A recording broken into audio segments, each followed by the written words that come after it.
All right, so previously we've seen that when we think about a chemical reaction like hydrogen gas plus chlorine gas becoming two equivalents of HCl gas, so hydrogen chloride gas, right? We can express this reaction, we can express the rate of this reaction in terms of any one of our reactants or our products, right? So if we think about the rate of consumption of our reactants, the rate is equal to the negative change in concentration of hydrogen divided by the change in time. We could express it in terms of chlorine, where the rate of consumption of chlorine is equal to negative change in concentration of Cl2 divided by the change in time. And if we were to express it in terms of the rate of production of hydrogen chloride, the rate of that production would be equal to the change in concentration of hydrogen chloride divided by the change in time, right? So each of these rates are with respect to an individual reactant or product. And we can, from this, come up with a rate of a reaction, right? So the rate of the reaction is going to be the rate corresponding to the consumption or the production of any reactant or product with a stoichiometric coefficient of 1, right? So we have a 1 in front of hydrogen, we have a 1 in front of chlorine.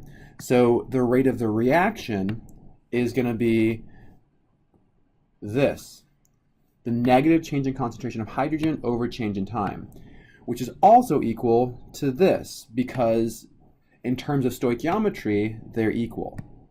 However, when we look at hydrogen chloride, we actually see a coefficient of 2 in front of that.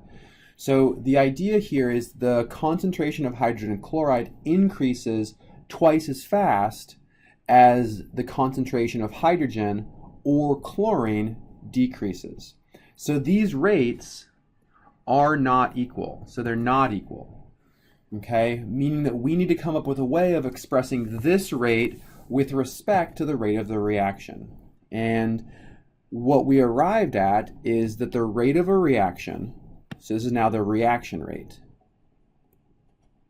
is equal to the change in the concentration of products divided by the change in time. This is the rate, and we can have 1 divided by the stoichiometric coefficient here.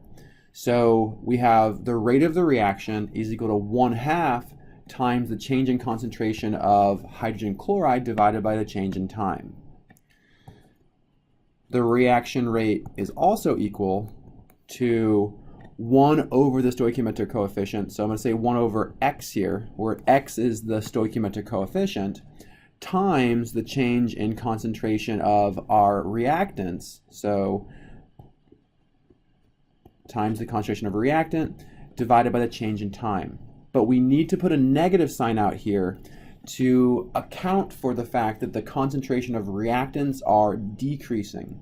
So our reaction rates always need to be positive. These values need to be positive. So when we're talking about consumption of a reactant, we have a negative sign here. And we normalize it by taking those rates divided by the stoichiometric coefficient. In this video, we're going to take this idea one step further.